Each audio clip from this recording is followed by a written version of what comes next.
Renovating Retirement with Charlie Jewett. Oh no, I think I'm about to have another episode. Hello, everybody. This is Charlie Jewett with the Renovating Retirement Podcast, the movement, the planet, for heaven's sakes. Join the planet. We'll show you how to get there. It's been a little while since I've been able to record. There's all kinds of reasons for that, but forget those because we made it through, and everything is easy once it's over, so no more crying. Put the violins away. It's time for a show. This is episode 168 of the amazing, the slightly disrespectful, the edgy, but oh so helpful podcast called the Renovating Retirement Podcast with crazy person Charlie Jewett. Yes, I called myself crazy because I believe, well, the edgy Charlie Jewett. Let's just say that. Why am I edgy? I'm edgy because I actually care. I'm edgy because I've spent now 15 years in an industry that, for the most part, lies to people for its own profit. And I know people don't like to hear negative. They don't like to hear somebody talk bad about somebody else. And frankly, I do some of that. But the reality is I do that because I love the truth and I love you, and it's just not right. I'm the one trying to change it. I'm the one in their face saying, you guys are liars. You have to stop. I'm the one who's issued a challenge for somebody to debate me now, going back 3.5 years. I think it was May of 2016 I started. You want to know how many people have stepped up to the plate and said, just a little stupid Charlie Jewett. He doesn't know what he's talking about. He's just an insurance guy. Oh, I don't know what that means. I have a Series 65, but for 9 years, I didn't. For 9 years, I didn't carry the license to do securities for very good reason. There's some things in the compliance department of, if you have that license, or they make you stop telling the truth. I didn't want to put people in securities because they underperform annuities and life insurance. I didn't want to put people in securities because I focus on retirement planning, which means income planning, taking your nest egg and turning it into an income, and stocks, bonds, and mutual funds do that worse than almost anything. I didn't want to focus on stocks, bonds, and mutual funds or securities because they have a risk of going down like 38%, like we saw in 2008, or other times we see them go down 17 or 14 or 20 or whatever. I don't like losing money, and my clients don't like losing money. And the closer you get to retirement, people can't afford to lose money. If you're taking income out of a portfolio, you can't afford to lose money because of dollar cost averaging. Guys, with a current estimate of 2.8%, please don't think I'm exaggerating. Please be smarter than that. Please be smarter than to think on a national podcast with the reach that I have, I'm going to make up some number and go, I sure hope nobody catches me with my fib. Like the Joker brokers do on a monster scale, by the way, but please don't think I would. I'm not making up this number, 2.8%. Go do the research on Google. There's a lot of things that aren't easy to study on Google and are pretty dangerous to try to learn. But man, this one's pretty easy. Say, what's a safe withdrawal percentage? I even did 4 shows called 4 Google searches you must do. Go study what needs to be studied, and one of them is, what's a safe withdrawal percentage? You'll find that for years, they said for years, you know what, if you don't want to pay for long-term care and you don't want to cover inflation and you're okay running out of money a couple of months before you die and everything goes perfectly and you're okay risking everything that this diversified portfolio of blah, blah, blah is going to take care of you, because it's what we like to sell, then you can take out 4%. And it was called the 4% rule, and a guy won a Nobel Prize for doing all the research, and it was really cool research. Thank you, William Bengen. I appreciate that. Why do I appreciate it? Because there was accuracy involved. Somebody was telling the truth, had done a bunch of research using math, which I like, and given us useful numbers. The guy came back literally and said, I've tested all these different time frames that you could retire for. I think it was 30 years. And, if you have a portfolio of $1 million and you want it to last over a 30-year period, how much money do you take out every year? Is it 8%? If you have $1 million portfolio, should you pay yourself $80,000 a year? Is it 6%, $60,000 a year? Is it 10%? Is it $10,000 a year? 1%? That's a pretty cool question to ask. It's a stupid idea to say, I'm only going to use one of the investment options on the planet, and that's securities, so I have to leave everything with my broker, so let's figure out how that limits my income. I don't like that part of it, but I certainly like the research from sort of loving, honest perspective, hey, if I leave money in stocks, bonds, and mutual funds, or for the portion of my money that I leave in these risky investments that have upside potential, if I want to take an income stream, what's safe historically? And this guy goes back and tests all the 30-year periods and comes back and says, you know what? 5 was too high, 6 was too high, everything else was way too high, but 4 made it, almost every time, 96% of the time or whatever it was. 3's too low, 2's too low. You're going to, limit your income and leave money behind. So we came up, he created sort of this 4% rule. But this is before 2000. This is before we had the dot-com crash. It's before 2008. It's before the giant run-up from 2008 till now, the adjustments recently. Don't you think what was like genius, awesome, amazing information that helped us see clearly what was safe to take out of accounts the first time could be used to help us see and kind of give us genius level intuition and knowledge of what's safe to take out of accounts again? Well, the answer is really easy. Of course. Of course what worked the first time to be helpful would work again. However, the Joker brokers don't like the answer this time. They don't like that now that we've had 2 giant crashes in the market and there was the lost decade from 2000 to 2010. They don't like that. What it says is if you keep using their strategy and their product and the one that lets them play golf and not have to go to work every day, if you keep doing what our parents and grandparents did, you can only take a 2.8% withdrawal percentage. And I want you to just, if you get sick of me saying this, I'm sorry. You can tune into some other shows where they're going to lie to you, or just watch Netflix and entertain yourself. That's fine. What I'm here to do is say the same things over and over again until you take action, because nothing changes by me knowing this stuff. Nothing changes by me saying the stuff. Nothing changes by you hearing it. The only thing that'll ever make this a reality and take this from concept to creation, that'll change the world, it'll change your world in retirement, the only thing that'll make any changes in reality or benefit anyone in any way is when you go, oh, I'm not going to do that then. I'm not going to lead. When you take action, when what you're hearing from me leads to action, and all of the research shows you're not going to do that the first time I say it. So I tend to repeat myself and say it different ways, and some people love me for that and some people hate me, and you're both welcome. I love you both so much, you haters and you people that love me. It's so great. Some people send me dog poop, some people send me presents, and I just keep the presents. Actually, I just don't keep the dog poop. Thank you, though. I'm going to say it over and over again until it's helpful for you, because that's my job, honestly, as a teacher, as an educator, as a consumer advocate, as an investment advisor, as a friend to many of you that have my cell phone number, and we talk about your decisions as you move through your life. What's my job? Is to bring clarity, help you understand your options and how things really work. So here's the way things really work. If you had $1 million in an IRA, so pre-tax money, where they tell you to put it, right? You paid off your mortgage, what they tell you to do, right? You have a pension. Oh my gosh, that's such good news. It is good news to have a pension, except for taxes. No mortgage deduction, no kids living at home. You're not putting money in IRAs, for God's sakes. You're taking money out of IRAs, and you have pension income, and you have Social Security income, so you're messing up the provisional income thing and paying tax on Social Security. Oh my goodness. What can you do with this IRA to create this amazing life now that you are a millionaire? If it's in stocks, bonds, and mutual funds, if you make a poor investment decision, if you let some deceptive bully lie to you about the 210-year average of the stock market and say, wow, over every 10-year period, it makes 7 to 9%, and it's worth the risk. And no, it's not. That'd be like, well, gravity pulls up, and the sky is obviously green all the time, and then the normal color of water is chartreuse, black, maroon, whatever you like, rainbow water. No, they're all lies.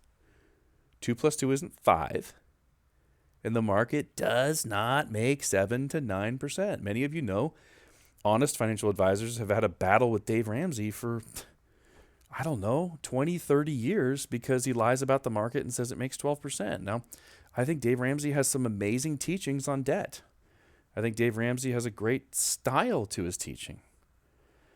What Dave Ramsey says about the market is absolute, complete baloney, and he refuses to repent, which is a fairly important word for somebody who's weaseled his way into the churches to spread the lie. You want to know how easy it is to know that Dave Ramsey does not believe the things he's even saying? He says the stock market makes 12%, and that you should never have a mortgage and pay it off. So he literally teaches in his books, on his radio show, in his arguments when he's arguing against those of us who have the truth and trying to convince us that the market pays 12% long term. He literally teaches what would be wise for you and create financial peace in your life is to take as many dollars as possible that you could be earning 12% on, and rather than earning that 12%, you should use them to save yourself a tax-deductible 4% and pay off your mortgage. Let me say that again. Every single dollar that you take from your income, from your tax return, from an inheritance, I don't know where you get it, every single dollar you take and say, I'm going to pay down principal on my mortgage to try to save interest. You go, what interest am I saving? Oh, it's 4% right now on my mortgage. Oh, that's cool. Oh, it's also tax deductible. So at the end of the year, on every $100,000, if it's 4% interest, you paid roughly $4,000 in interest. They go, oh, you can take that off your income. That saves you another $1,000 a year. So it really costs you $3,000. So it's only 3% mortgage. Whatever. You don't even need to know that difference. Should any human being ever in their right mind, unless they're heavily on crack, ever say, what will bring me financial peace is to save myself 4% and give up the right to earn 12%? Well, if the stock market actually paid 12%, or let's say the CDs paid 12%. So you give $100,000 to a bank, you make $12,000. You go, this darn mortgage cost me $4,000. Darn it. Whatevs. You pay the $4,000. Aren't you still up $8,000 on every $100,000 you could do that on? Haven't you rented someone else's money for the cost of $4,000? Didn't you rent $100,000 for $4,000 basically, and make an $8,000 profit? Didn't you make, what is that, a 200% return, something like that? Yeah, 200% return. So we know that Dave Ramsey can't possibly understand what he's even talking about because his advice contradicts itself, and we know that Dave Ramsey doesn't know what the hell he's talking about because the market doesn't make 12%, and like a baby could prove that, and yet he seems to want to defend that. So am I a fan of Dave Ramsey? I'm a fan of everything that anybody has ever said that's true. So what he says that's true in his books, I'm a fan of those sentences. If my favorite advisor in the world or one of my mentors says something that's not true, I don't like it. I'm not a fan of that. So it's not about the person. It's about the message. That's why I keep telling you over and over again. You're going to pick one person in the entire world to be your, quote, financial advisor, or at least educate you and help you make purchasing decisions as you build your retirement plan. 1 out of 7 billion people. And many of you say you're going to limit yourself to someone who has an office in your town? What? Why would you ever do that? Why would you ever create so much suffering and so much probability that you hurt yourself by saying, I'm only going to look within 10, 20 minutes driving distance and only at people who pay rent for an office in the one city I live in the world that has 7 billion people. I'm going to narrow it down to just this tiny little area where I live, and I'm going to pick somebody there and take their advice, as opposed to honoring the way the world really works today, which is we have telephones, we have video conferencing, we have airplanes. Hello, you're welcome to come to San Diego or Hawaii. Those are fine. You can come to Sacramento. You can come to Scottsdale, Arizona. You can come to any of the wonderful, beautiful places that I work in and speak at. You can come meet me and my team, but you don't need to. Don't limit yourself to someone that has an office in your town. Or if you want to, you can let me interview them, and I'll see if they're worth their salt, worth talking to you. But Blah, blah, blah. Get off your high horse, you booger. All right, I'm going to get off my high horse. That's fine. I love the truth. I want you to have the truth, and let's talk about some things that are true. Here's something that's true. You can't study motorcycles by looking at, well, let me rephrase that. You can't study what they do on American Chopper by looking up motorcycles on Google. You can't study what they do on Pimp Your Ride or Pimp My Ride or whatever it is, that MTV show. You can't study that by going to Google and typing in cars. So why do you guys insist on trying to study what we do by going to Google and typing in annuities or typing in, is cash value life insurance good? I want to teach you something and set you free, because I'm not exaggerating. I'm on my 15th year, probably over 1,500 financial plans at this point. Although I always say I've reviewed over 1,000 financial plans, families, right? And easily more than 50% of those people have never done anything with me, probably more like 70 or 80%, that cannot pull the trigger and do what's best for themselves. Now let's be compassionate. Let's say that's because I'm a terrible teacher, I'm offensive, I'm not a good salesman. Let's blame most of it on me and say I really should be more like the Joker brokers and stop talking about the truth and just shut up and get a nice office, nice car, give you some warm cashew nuts and a water bottle with your name on it, or my name, somebody's name besides Kirkland. Nothing against Kirkland, but it's just not, you don't find that in the financial planning offices, generally speaking, right? Why wouldn't I just become nicer and better at sales? Well, I'm trying. All right, I'm trying. But with me telling the truth and being a loving person, 50, 60, 70, maybe 80% of the people I've talked to have never done a single thing and cannot pull the trigger and take money out of the stock market and use a safer strategy, even if it has lower fees, no chance of losing money if the market goes down, higher returns, higher income, and a bunch of extra benefits. They cannot do what they want to do for themselves and what is best for themselves. And why is that? I don't know all the reasons why it is, but I do know a piece of it.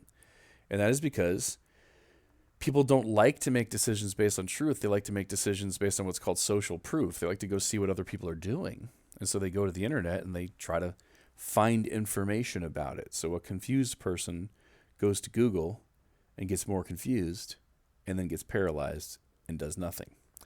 And if you were a fly on the wall, or you are one of the financial advisors and insurance agents on my team that's working with me, you'll know we talk about this all the time. How do you help people do what's best for them when the entire industry is set up to confuse them and paralyze them and keep them in stocks, bonds, and mutual funds, even though it's obviously worse in every possible way, and no one can argue that? I don't know. But I do want to talk about why what's best for you can't be studied, why you can't have the social proof. Now, I'm going to try to set up some events where 400 people that like what's best for them end up in the same place, and we can all make decisions together and see each other doing it and have the social proof and the pats on the back, and it actually feels good to do what's good. Because I can tell you, after 15 years, people don't seem to feel good doing what's best for themselves. They seem to feel good gambling with their Joker broker and getting a statement every month and having the ups and downs and all the emotional roller coaster, even though it destroys their retirement.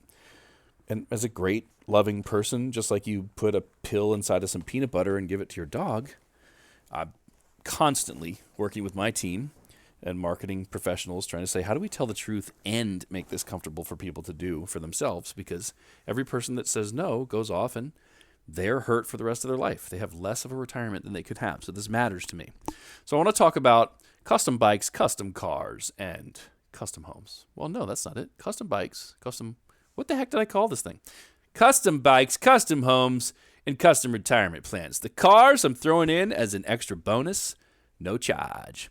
So there's a show called American Chopper, and if you go on there, it's mostly like normal TV shows about the drama between some angry father and the son who yell at each other, and they have motorcycle bar mustaches, which is pretty cool if you're on a show called American Chopper. I just have to find a mustache or figure out how to grow a mustache in the shape of an annuity, and it'll be exactly the same for me. We both will match our are products that'll be awesome. But you have this angry dad with a big mustache and the son who works there, and they're always yelling at each other like, your way sucks, my way sucks. Let's throw a coffee cup and then make up. I don't know why, but they do it. Somebody comes in and says, you know what? I really want a bike that's in the shape of Arnold Schwarzenegger, but it has the tail of a duck and a TV on it and a hot tub. And they're like, oh, man, that sounds hard. I don't know if I could do that. You know what? We got this. We got this, team. Goodbye. Leave me. Give me 2 weeks. However long it takes them. Drama. There's parts. There's welding. There's coffee. There's biceps and tank tops and then throwing of cups, a fight. And then after all that, on the other side pops out this beautiful, strange-looking, one-of-a-kind thing that's on 2 wheels. Sometimes 3, but usually 2 wheels. Motorcycle. And you look at it and you go, is that a motorcycle? Yeah. How do we know that? Because it's like got a motorcycle frame and it's got 2 wheels and you ride it like a motorcycle and it's got handlebars and brakes and stuff. But is that a motorcycle that you'd buy on the retail lot of a Harley Davidson or Indian or Kawasaki or Honda? Or I don't know my motorcycle brands. What are the motorcycle brands? Who knows? Would you walk onto a lot and see 20 of those lined up in all different colors and pick from them? No, it was custom. And here's what's important. What do we know about custom artistry? What do we know about custom work, custom products? It's that something doesn't exist in the world, but someone wants it to. There's an outcome or a product or a piece of art. I know some artists and they get commissioned, which is an interesting word.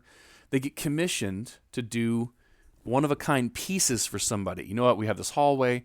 Nothing really fits. We're not finding what we want. Can you paint us XYZ? You know, could you please paint us 7 werewolves from the side, contemplatively bowing down to a red Solo cup and put some trees in the back because that'll help our parties? I don't know. Someone says, absolutely, I'll take your money to do whatever you just said. And they come back and they start painting. How do you like it? They adjust it. It's custom. It's not like every Walmart has those to buy for $19.95. This is how custom work works in every single industry. And I need to take something you understand and bring it into what we do so that you have this big epiphany. Why you can't study this online and why more than 50% of the people go confuse themselves and never end up with the benefits of what this industry has to give you through custom work. American Chopper, they find out the person's desires and goals and what they want to exist, the perfect motorcycle for that person. Then they go make a one-of-a-kind piece of art that is a motorcycle, but it's really a piece of art. Pimp My Ride does the same kind of thing with cars, and they're awesome. I want one. I want the motorcycle. I want the car. I want the home. I don't know if I care about the artwork. I'm not even visual. But whatever, hang it in my house. It's fine. Other people will like it. That's cool. Take the contemplative werewolves. We'll take it.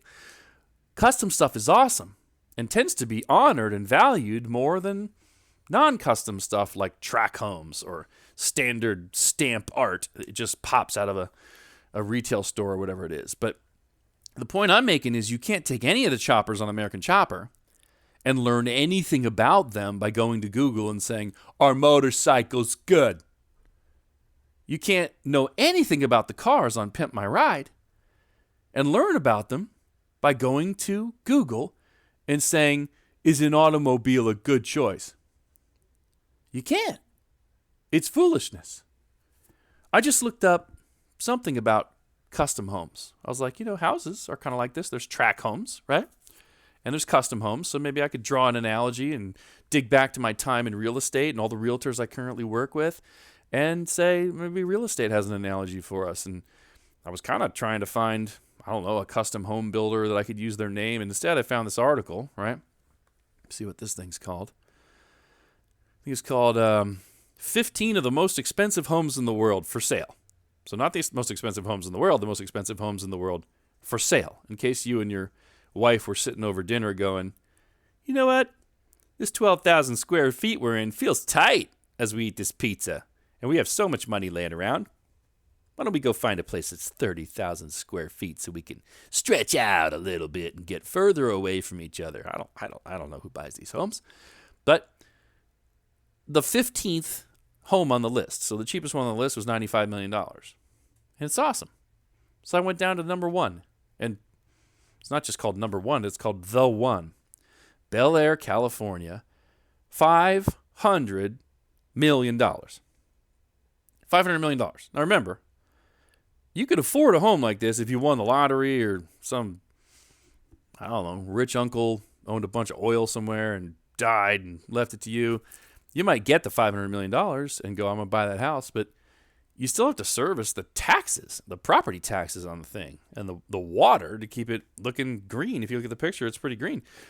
You have to be rich just to own a home like this, even if someone gave it to you.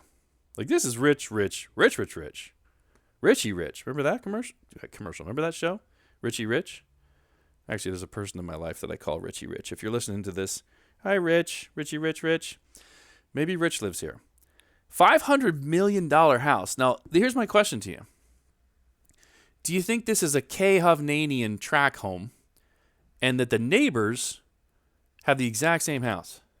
Or, in that neighborhood, there's 3 different, what did they call that? I used to buy new homes. What do they call that? Elevations or something like that? 3 different, like, models, right? Like, there's A model, B model, and C model, and 3 houses in a row are different, and then it starts over, and there's the A house again, and then the B, and then the C, and there's the A. Do you think anywhere else in the neighborhood, or even within 100 miles of this house, there's another house that looks exactly like this one? Or at least has the same floor plan? No. It's custom. It's a one of a kind. It's better than tract homes. If someone had to choose, I mean, they really had the choice. Do you want to live in a tract home, share a bunch of walls with someone else, have a small yard, hear your neighbors' fights and dogs, smell their food when they got better steak than you? No. Or would you like to live in a custom home with a basketball court and a water slide into a pool and all this kind of stuff? Yeah. Custom's better. Well, do you think you could study anything or learn anything on Google about this house? This $500 million house? Do you think you could learn anything about it by going to Google and saying, is buying a home a good idea? Or, what do you think of homes? Or typing in the word homes? No, because it's custom, all right? I grew up with this Grandpa Mercer. He's so awesome. Grandpa Mercer, well, he was. God rest his soul. He's awesome. I grew up with this grandpa that could make anything. Like, I love those types of people. I didn't grow up like that. I was raised by my mom. I can cry at movies and communicate really, really well. Don't call me a girl. Let me do it. Those are the qualities I have. I didn't grow up, riding motorcycles and fixing cars and stuff like that. My grandpa could fix anything. And he'd always have these gadgets around the house or something he put together. It was like, you couldn't buy it anywhere. No one else on the street had it. He made it, some solution for where the trash can goes, and there's a bungee cord around it, or some woodworking thing that he made. I loved it. He did a bunch of custom work. We talked about cars when somebody wants to make it custom, like Pimp My Ride style. Like, it's all about what it looks like and what it can do. But how about this? How about cop cars? Some of you have heard me talk about this. What about the Crown Victoria? Can you learn anything about a cop car by going to Google and typing in, is the Crown Victoria a good car? The answer is, you cannot. Because police departments on a giant scale in here and in, actually, here's my notes right here. I'll just read it. Car and Driver. There are some 18,000 separate police agencies in the United States, and the Crown Vic, that's how cops, they're very cool, and they don't have time to finish words. The Crown Vic built atop FOMOCOs, which I don't even know what that is, Panther platform, served with virtually all of them. All the 18,000 separate police agencies chose the same car, basically, for a 33-year period or production run. And likely all of Canada's too, plus some of Mexico, Saudi Arabia, and those other countries in the Middle East. I don't know why I can't picture a cop car in Saudi Arabia, but they have to have them. For a few years, Panthers patrolled the mean streets of Moscow, Idaho, and Moscow. So let's just focus on the numbers. 18,000 police departments, at least in our country, let's say, and most of them used the same car. But you could buy a Crown Victoria at the dealership too. Were they the same car? If I were sitting in front of you, you could give me an answer, but you can't because we're not sitting in front of each other. What do you think? Did Do police officers get into a base model retail version of a car that's as fast as the bad guys and try to chase them down with the same exact car and go, darn it, he's too fast. I wish I could have got him, but he's got a Crown Vic too, and man, he's smart. Do you think they do that? No. They take the basic Crown Victoria and they soup it up with a different engine and different wheels, and it's stronger, and they put a bunch of computers inside of it and a German Shepherd in the back, which doesn't make it go faster. I don't know how that matters, but there's a dog in there and a cage, box of donuts, and they're like, I got you now, because they've got a better car. The Crown Victoria Police Interceptor model, right? It's a different car. You can't study that custom cop car by going to Google and saying, is the Crown Victoria good, or is it fast, or is it anything? They're not the same thing. I want you to hear this. You can't do that with anything you'll ever learn from me. Whether you just listen to the podcast and go try to do it on your own, whether you listen to the podcast and try to get your advisor to do it without having me interview them. For some reason, I don't know why anybody tries that anymore since I've made the offer. I'm happy to interview your advisor. They're one person out of 7 billion people on the planet. I'm happy to interview them. Do you know how many interviews someone has to go through to be a manager at a fast food restaurant? More than the interviews you had done for the person who manages your entire finances. Have you ever even brought a second person in besides you and your spouse to say, what do you think of this person? Should we be picking them out of the 7 billion people on the planet? Can you please interview them the way, I don't know, the way a manager would interview a potential assistant manager, or the way the owner would interview the potential assistant manager after the manager said, I like them? Would you please provide some different perspective than we have for this person that we're about to take, incredibly important instruction from? Most of you have never done that or taken me up on my offer, and I'm giving you the offer again. Anybody listening, if there's someone in your life giving you advice, I'll review it. I'll review the advice. And if you want the help, I will put them through an interview process. I don't know if it's going to be comfortable for them, and maybe that's why you don't want me to do it. You're afraid to hurt people's feelings, and you're willing to let your retirement suffer so you don't have to make someone uncomfortable. But may I please bring you back to the reality that this is business? This is not personal. This isn't friendship. Like, I know they run the commercials and show the advisors going to your funeral and your birthday parties and your Christmas parties and all that. And guys, that's not really financial planning. Like, sure, I'd like to be friends with you, but all of the research shows you can only have about 150 close relationships. So we're saying to get financial advice, you have to be close friends and go to funerals? It doesn't make any sense. It's not personal. I'm really great friends with a lot of my clients, and I think that's great. But I have clients with smoking hot retirements, and we're not friends. It's a business relationship. They live too far away to be my friend. We don't get along that way or whatever. It doesn't matter. You don't need to love your brain surgeon. You don't need to love your attorney. As a matter of fact, you kind of want a jerk attorney who gets the job done. You kind of want the brain surgeon who's done the most of them, wherever they happen to be. By the way, which is another great analogy for those of you that are saying you want to work with somebody local, which is like putting a gun to your head. Don't limit yourself to somebody local. That's like having brain surgery and going, well, I have a doctor in town that's done 8 of these. And if he messes it up, I lose the whole use of the right side of my body. But he's local, and that means he's good. Yeah, but he's only done 8 of them, and you might lose the use of your arm. Yeah, but he's local, Charlie. I don't even know what that means. But this is your brain. This is your body. Yeah, but he's close. I don't even know what that means. About the doctor or about your advisor. Why wouldn't you go, there's a guy 3 hours away. There's a girl 5 hours away up by flight. But she's done 60,000 of these surgeries. She's the best in the country. Oh, man, but I got to fly. I don't know if my brain's worth that. Or I could give up the use of my right arm and leg to not have to get on an airplane. Do you hear how silly this is? Seriously. You hear how silly this is? I'm confronting you lovingly. I'm expanding your vision and reframing this for you. If you want a hamburger, stay local. Because even if you got the worst hamburger in town, the effect on your life is not going to matter too much, right? I don't know, you get a little food poisoning, you sit on the potty, and 3 days later, you're back in business, baby. Retirement's not a hamburger. Like, brain surgery is not one meal. We're talking about all of the hard work you've ever done in your entire life savings and one day trying to live off of it, and then what's left over for every generation after you. We're talking about your lifestyle. Like, if your bills are $4,000 a month and your income is $5,000 a month, a lot of your lifestyle is determined by the difference between those two. Bills are bills. And sure, some of it might be car and house or whatever, but I'm telling you the difference between your bills and what you're making is your lifestyle. That's the movies you go to. That's how many times you travel to see the kids. That's how many cruises you take. Is bills $4,000, income $5,000. You have $1,000 a month to make an amazing life. We come along and give you $6,000 a month or $7,000 a month. Like, in my sleep, I can do that for most people.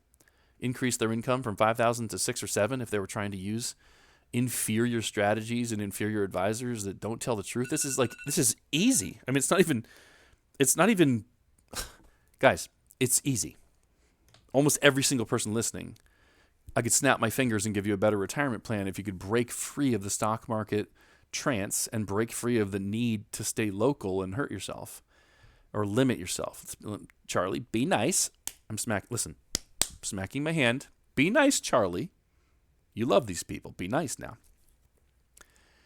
If your income goes from $5,000 to $6,000, that's not a 20% increase. It's not the difference between $5,000 and $6,000. It's the difference between your bills and $6,000. If your bills are $4,000 and you're making $5,000 a month, you have $1,000 to spend on lifestyle. If we can up that to $6,000 a month, the difference between $4,000 and $6,000 is $2,000. We just doubled your lifestyle. Same house, same car, same everything. Twice as much money for movies, cruises, and trips to see the grandkid. Do you see where I'm going with this? Do you see where I'm going with this? Don't limit yourself. I got to stay local because my mom did. I don't know. I have to stay local because this one company with a lot of offices in strip malls has 90 offices in my town, and I want to be like everyone else because when I look at everyone else, everyone has the life I want, and I'm worse than everyone, and I just want to be them because I look up to what everyone else is doing, and I want to be a lemming, darn it. Don't do that. Carve your own path. Be a pioneer. It's your money. You do what's best for you. Go get a custom plan that no one else has because no one else is you. No one else has your goals. No one else has your life. No one else has your unique family, your unique desires and passions. And guess what? The golden years are supposed to be golden, not cookie cutter, custom. You don't want a cookie cutter retirement. Here's what you can afford to do. Now go enjoy this very limited retirement, Mr. and Mrs. just like everybody else. Don't do that. Get what you deserve. You earned it. You did the hard part. Do you have any idea how easy my job is for someone who's willing to listen? Charlie, do you know what to do with me? I saved up a whole bunch of money and I need to live off of it and I don't want to pay taxes or lose it. And if I get sick, I'd like someone to pay for it. And when I die, I'd kind of like to leave some behind to loved ones and I don't want a lot of fees. I would say, yes, I know exactly what to do for you. That's not the problem because you did the hard part. 30 years of saving the money. Or if you're younger, deciding to save money. Like people call me all the time. They're in their 30s, 40s, 20s. They're like, I'm putting away $500 a month. I'm putting away $17,000 a year. I'm putting away whatever. That's a sacrifice. You're doing the hard part. My part's easy. Until it gets to me going, here's what you got to do. And you go, I've never heard of that. That's not what my guy told me. I'm like, I know it's not what your guy told you because he wants to play golf and rip you off. No. But my guy was referred by my other guy who's really a good guy. He's not just my guy. He's my boy. So my boy referred me to my guy, and now my guy's my guy, and my boy and my guy and I, and we all hang out and have drinks, and we play golf. And if he can't play golf anymore because I leave him, then I can't play golf with him, and then I don't have a guy or a boy or a guy or... What? What? It's not personal. This is business. You do what's best for you. Because many of you are literally costing yourselves. You have a third of the lifestyle you should have in retirement, or half of it. A lot of you have $1,000 discretionary income. You could have $3,000. Could have 2,000. Compliance guys, don't choke on your fettuccine. You could put me in court, except for I have all the numbers, and I'm going to stand up, and you're going to look like a total dingbat in front of everybody. Well, I thought we'd caught him, because I thought what he was doing was just sitting in a room with beer and lying, and he actually didn't know how to do math, and that's That's what I thought, when I had my pocket protector on and I choked on that fettuccine that one day. I really thought that Charlie was good at spelling and not math and hadn't checked before he recorded 90 hours of math-based teaching. That's what I thought, Your Honor. Oh, that's what you thought? That's funny. Because you know what I thought? I thought, holy crap, in May of 2016, I've been in this industry for 12 years. And everybody that ever brought me a financial plan, I looked at and instantly could see that somebody was using math to lie to you and had hidden from you the real math that would show you how to get to the promised land, how to make your golden years golden and full of gold.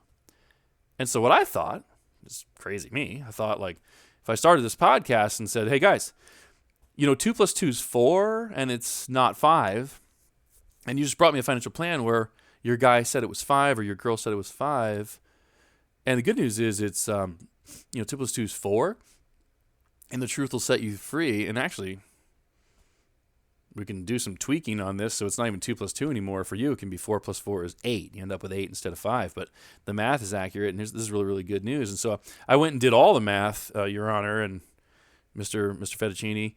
I went and did all the math, and then I started a show, and I said, guys, here's what I found when I did the math. And I thought that was like loving and compassionate, and so here we are, 90 hours later. But this guy over here with the fettuccine on his shirt and that angry face and the red face from choking, he's got his panties in a bunch, Your Honor. And I don't really know why he thought I didn't do the math, but he's got us both into this, spending thousands of dollars. What did you want me to do, Your Honor? Apologize for telling the truth and start to lie on the podcast? Should I go that route? Obviously I'm bantering and I'm just whatever I'm doing. You know what I'm doing. I'm sitting in an empty room with two schnauzers looking at me like, what is wrong with you? Who are you talking to? That's what I do most of the time with these podcasts. But they come out okay, and people tend to like them and send me lots of thankful emails, and I appreciate that. You can email me anytime you want to. info@l5wealth.com.